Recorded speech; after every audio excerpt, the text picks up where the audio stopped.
Hi all, ಹೇಗಿದ್ದೀರಾ ಎಲ್ಲರೂ? ನಾನಂತೂ ತುಂಬ ಚೆನ್ನಾಗಿದ್ದೀನಿ. ಇವತ್ತು ಹಾಗಲಕಾಯಿ ಗೊಜ್ಜು ಮಾಡ್ತಾಯಿದ್ದೀನಿ. ಸೊ ನಿಮಗೂ ತೋರಿಸೋಣ ಅಂತ ಅಂದ್ಕೊಂಡೆ. ಇದು ಸ್ವಲ್ಪನೂ ಕಹಿ ಇರಲ್ಲ. ಹೇಗೆ ಮಾಡೋದು ಅಂದರೆ, ಹಾಗಲಕಾಯಿನ ಕಟ್ ಮಾಡಿಕೊಂಡು ಅದರಲ್ಲಿ ಅರಿಶಿನ, ಉಪ್ಪು ಹಾಕಿ ಒಂದು 10 ಮಿನಿಟ್ಸ್ ಸೈಡ್ಗಿಡಬೇಕು. ಅದಾದಮೇಲೆ ಇದನ್ನು ಫುಲ್ಲು ಹಿಂಡ್ಕೋಬೇಕು. ಅದರಲ್ಲಿರೋ ಕಹಿ ನೀರೆಲ್ಲ ಹೊರ್ಗಡೆ ಬರುತ್ತೆ. ಇದು ಮೇನ್ ಪ್ರೋಸೆಸ್ ಅಂತಲೇ ಹೇಳ್ಬೋದು.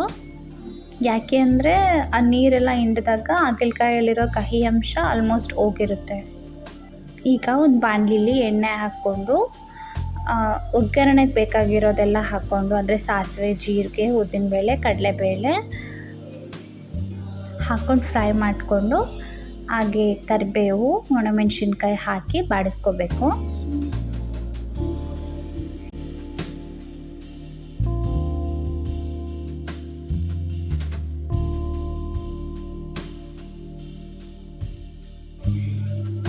ಅದಾದಮೇಲೆ ಸಣ್ಣಗೆ ಕಟ್ ಮಾಡಿರೋ ಈರುಳ್ಳಿ ಹಾಕಿ ಬಾಡಿಸ್ಕೊತಾ ಇದ್ದೀನಿ.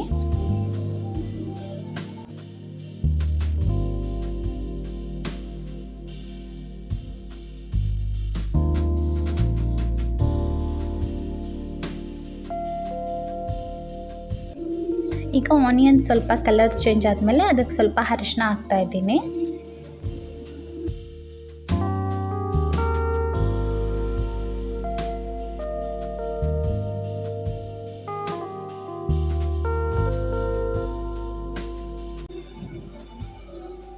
ಈಗ ಹಾಗಲಕಾಯಿ ಹಾಕ್ಕೊಂಡು ಸ್ವಲ್ಪ ಫ್ರೈ ಮಾಡ್ಕೊಳ್ಳೋಣ.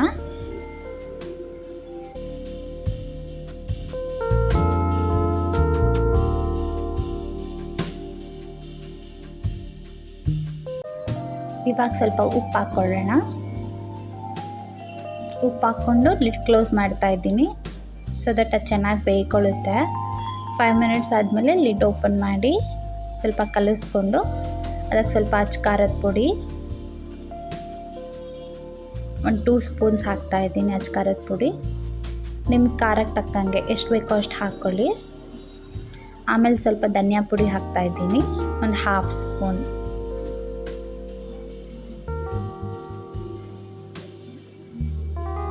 ಆಮೇಲೆ ಹುಣಸೆ ರಸ ಹಾಕ್ತಾ ಇದ್ದೀನಿ. ಹುಣಸೆನ ಚೆನ್ನಾಗಿ ತೊಳೆದು ರಸ ತೆಕ್ಕೊಂಡಿರೋದು ಹುಣಸೆ ರಸ ಹಾಕ್ತಾ ಇದ್ದೀನಿ.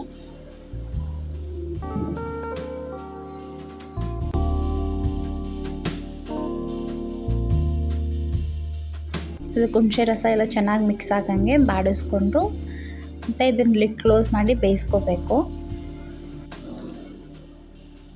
ನಾನಿಲ್ಲಿ ಸಾಂಬಾರು ಪೌಡರ್ ಹಾಕ್ತಾಯಿದ್ದೀನಿ. ಇಲ್ಲೊಂದು ಮೇನ್ ಕ್ಲಿಪ್ ಮಿಸ್ ಆಗಿದೆ. ನಾನು ಏನೇನು ಹಾಕಿದ್ದೀನಿ ಅಂದರೆ ಶೇಂಗಾ ಮತ್ತು ಪುಟಾಣಿ ಪೌಡರ್ ಮಾಡಿ ಹಾಕಿದ್ದೀನಿ, ಹಾಗೆ ಸ್ವಲ್ಪ ಬೆಲ್ಲ ಹಾಕ್ತಾಯಿದ್ದೀನಿ. ಅದು ಹಾಕಿ 5 ಮಿನಿಟ್ಸ್ ಆದಮೇಲೆ ಗೊಜ್ಜು ರೆಡಿನೇ ಆಗಿಬಿಡ್ತು. ತುಂಬ ಟೇಸ್ಟಿಯಾಗಿದೆ. ಈ ವಿಡಿಯೋ ನಿಮಗೆ ಇಷ್ಟ ಆಗಿದ್ದರೆ ಪ್ಲೀಸ್ ಸಬ್ಸ್ಕ್ರೈಬ್ ಮಾಡಿ, ಫಾಲೋ ಮಾಡಿ, ಲೈಕ್ ಕೊಡಿ. Thank you.